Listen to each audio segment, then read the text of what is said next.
It's Tuesday, 30 January. Welcome to the President's Daily Brief. I'm Mike Baker, your eyes and ears on the world stage. Let's get briefed.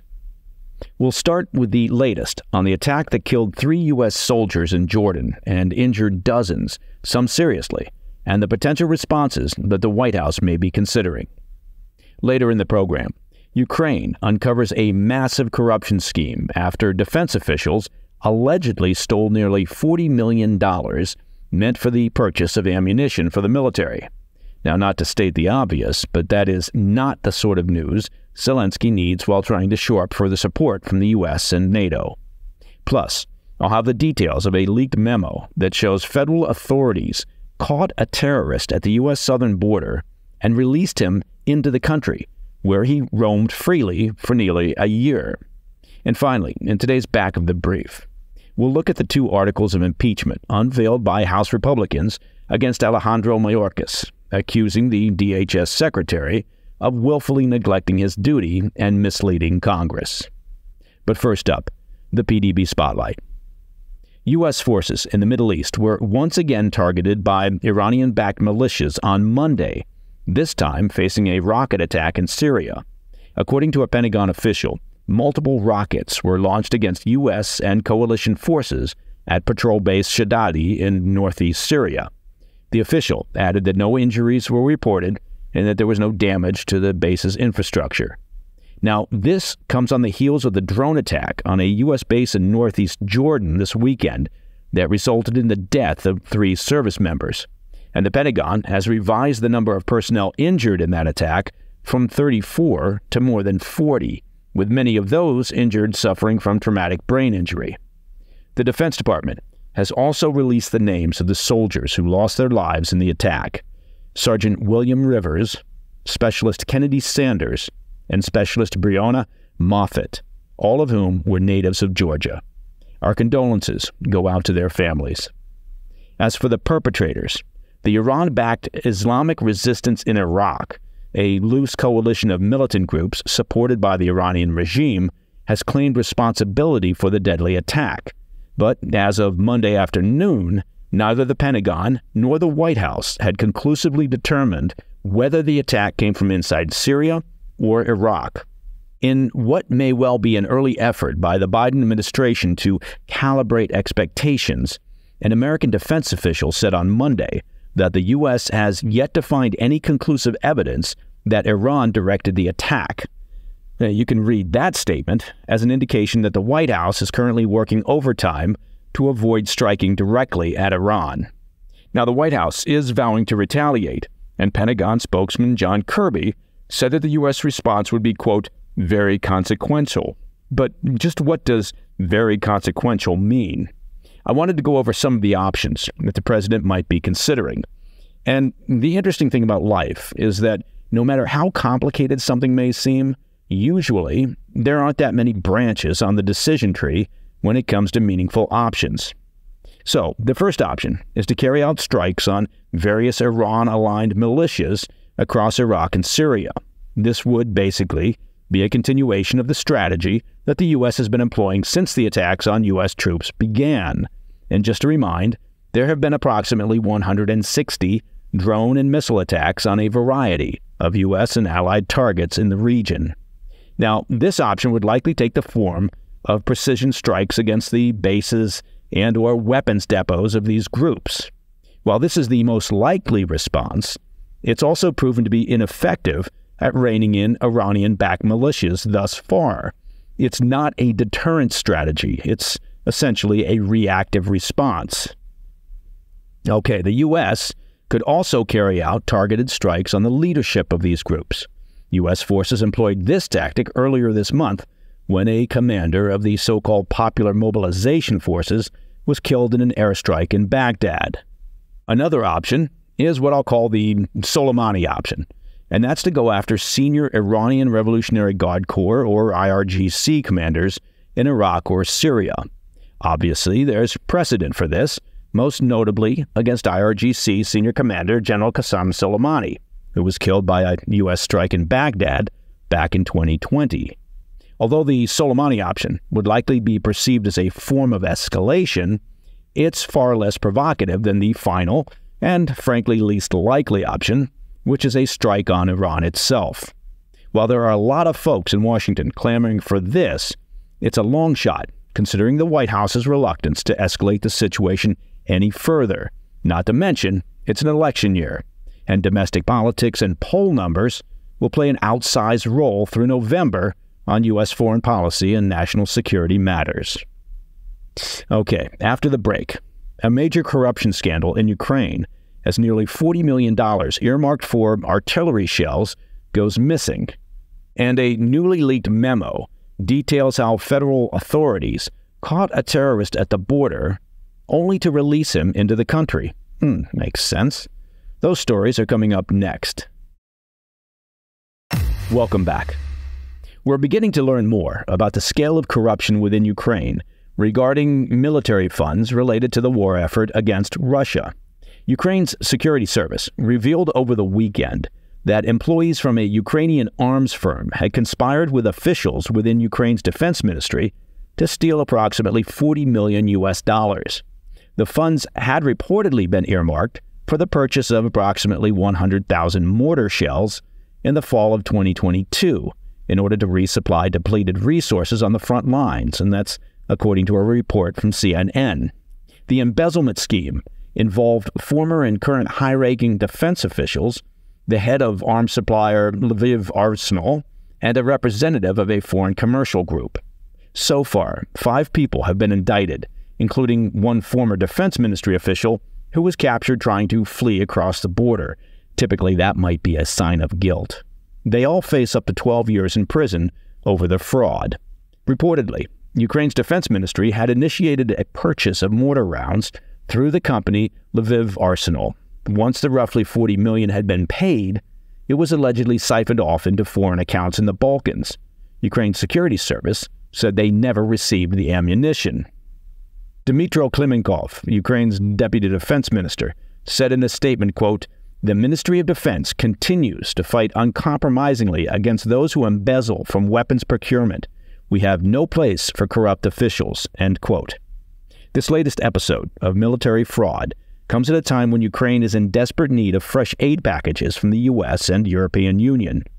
American funds officially dried up at the end of December, and Congress remains deadlocked on approving fresh aid. Some lawmakers in the U.S. have expressed concerns over internal corruption in Ukraine and demanded greater transparency on exactly how U.S. money is being spent. In Europe, the aid package also remains in trouble, blocked by Hungary, though other EU members have also expressed concerns regarding the potential corruption. Now, cleaning up corruption within their country is critical to Ukraine's hopes of joining NATO and the European Union. To that end, leaders in Kyiv have been aggressively cracking down on corrupt officials over this past year. Ukraine President Zelensky fired the heads of military recruitment in the country over corruption charges in August and replaced his defense minister in September. A senior Ukrainian defense ministry official was also arrested in December over allegations that he embezzled $40 million or so intended for munitions. Now, problems with, evidence of, and continued concerns over corruption within the Ukraine government, well, that's nothing new. The country has ranked high on the corruption meter for decades. Zelensky, as noted, has taken steps to attack the problem. He understands that his government must be seen working to clean up government and improve transparency around the receipt and accounting for foreign aid. It's a major task, given the years of endemic corruption within the Ukraine government and infrastructure. It's important that Zelensky and his personnel are seen as reacting swiftly and harshly to this latest scandal. The smart move for the Ukraine government, if they want to continue receiving sufficient aid from the West, is to shine a very bright light on the entire foreign aid process to be as transparent as possible.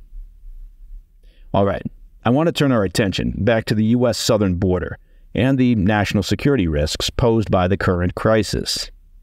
An exclusive report from the Daily Caller News Foundation on Monday revealed that federal agents caught a terrorist at the southern border roughly a year ago, but subsequently released him into the U.S. Now, the man, reportedly a member of the Somali terror group Al-Shabaab, spent nearly a year in the U.S. before being arrested in Minnesota several days ago. The unidentified individual was initially picked up by border agents near San Ysidro, California, on March 13, 2023, after making an illegal crossing. Officials reportedly ran his name through the terror watch list, but, quote, deemed him a mismatch and released him into the U.S., according to an internal memo reviewed by the Daily Caller News Foundation. It took until January 18, 2024, for officials with the Terrorist Screening Center to realize that they had made a serious error. They reportedly made a redetermination, confirming that he was in fact a member of al-Shabaab who had participated in the manufacture or transport of explosives and firearms. Authorities finally apprehended the man on January 20th. Now, Border Patrol officials have allegedly faced increased pressure from the Biden administration to rapidly process migrants apprehended at the border, and that often is before record checks have been completed. Officials are also seeing an increase in people with links to terrorism trying to enter the country. Border Patrol agents apprehended 172 people on the terror watch list in the 2023 fiscal year, and the rate is reportedly increasing.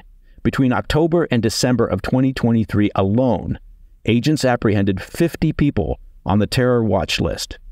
As a comparison, between 2017 and 2020, only 30 individuals on the terror watch list were apprehended at the U.S. southern border. This latest mix-up comes as former top officials with the FBI sent a letter to Congress on January 17th expressing their alarm regarding the border crisis and the potential for foreign agents and terrorists to slip through. The letter said, quote, military-aged men from across the globe, many from countries or regions not friendly to the United States, are landing in waves on our soil by the thousands. It would be difficult to overstate the danger, they said, represented by the presence inside our borders of what is comparatively a multi-division army of young single adult males from hostile nations and regions whose background, intent, or allegiance is completely unknown, end quote. These officials, some of whom oversaw the FBI's intelligence, counterterrorism, criminal, and training operations, said that the warning lights are blinking and that the porous border represents a, quote, grave threat in the most direct terms. They added in their letter, any violation of the nation's immigration laws increases risks, but the surge in numbers of single military-aged males descending upon American cities and towns is alarming and perilous. Additionally, they are not just from terror-linked regions, but from China and Russia, as well as hostile adversaries of the U.S., with aspirations to devastate national infrastructure, end quote. As we've said here before on the PDB, and perhaps we'll turn it into a bumper sticker and put the saying on beer koozies, border security is a national security issue. In today's Back of the Brief, House Republicans reveal the articles of impeachment against DHS Secretary Alejandro Mayorkas. I'll have the details after the break, and I'll be right back. In today's Back of the Brief, the impeachment of Homeland Security Secretary Alejandro Mayorkas continues to move forward in the House. The House Committee on Homeland Security on Sunday released draft articles of impeachment against Mayorkas, accusing him of high crimes and misdemeanors, including willfully disregarding immigration law. Now, the impeachment contains two articles. The first charges Mayorkas with willfully disregarding laws mandating migrant detention. Under his leadership, a catch-and-release policy was implemented, allowing some migrants to remain in the U.S. while awaiting court proceedings. This policy also permits individuals from war-torn and economically devastated regions to temporarily reside and work in the country. However, it's important to note that immigration laws do provide the president considerable discretion in these matters. The second article of impeachment accuses Mayorkas of misleading Congress about the security of the border and hindering legislative inquiries into his actions. All right, so what happens next? Well, the committee plans on meeting today to mark up the articles and will likely vote on the articles sometime this afternoon. If the articles pass the committee, which they almost certainly will, they then go to the full House for an impeachment vote next month. If it passes the House, it'll then be up to the Senate, where Mayorkas would stand trial. A two-thirds majority would be needed in the Senate to convict and ultimately remove him. Now, that's incredibly unlikely to happen with a Democratic majority. And when I say incredibly unlikely to happen, I mean it ain't happening. DHS responded Sunday with a memo that called the Republicans' effort, quote, a distraction from other vital national security priorities and the work Congress should be doing to actually fix our broken immigration laws. Now, once again, as the old saying goes, two things can be true at the same time. I believe that was originally said by Curly from the Three Stooges. I'll have to confirm that. Anyway, the point is, on the one hand, Mayorkas has overseen a disastrous border situation. You can't really call it a border policy. That would make the administration seem strategic on the border. In reality, the only policy that Biden administration has had when it comes to the border is, apparently, just reverse everything that Trump did. So, is Mayorkas in charge of a border crisis? Well, sure. Reasonable people think so. But are the Republicans engaged in some relatively meaningless theater when it comes to the Mayorkas impeachment show? Again, yeah, reasonable people think so. Meaning that Mayorkas isn't responsible for setting the White House agenda. He's just following orders. Impeaching Mayorkas will have little to no impact on the border situation.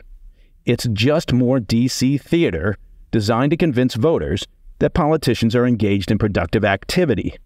And that, of course, is the longest-running show in America, beating, I believe, even Katz and Hamilton.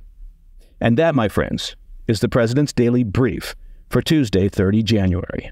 One day, maybe the PDB will be the longest-running show in America. If you have any questions or comments, please reach out to me at pdb@thefirsttv.com. I'm Mike Baker, and I'll be back later today with the PDB Afternoon Bulletin. Until then, stay informed, stay safe, stay cool.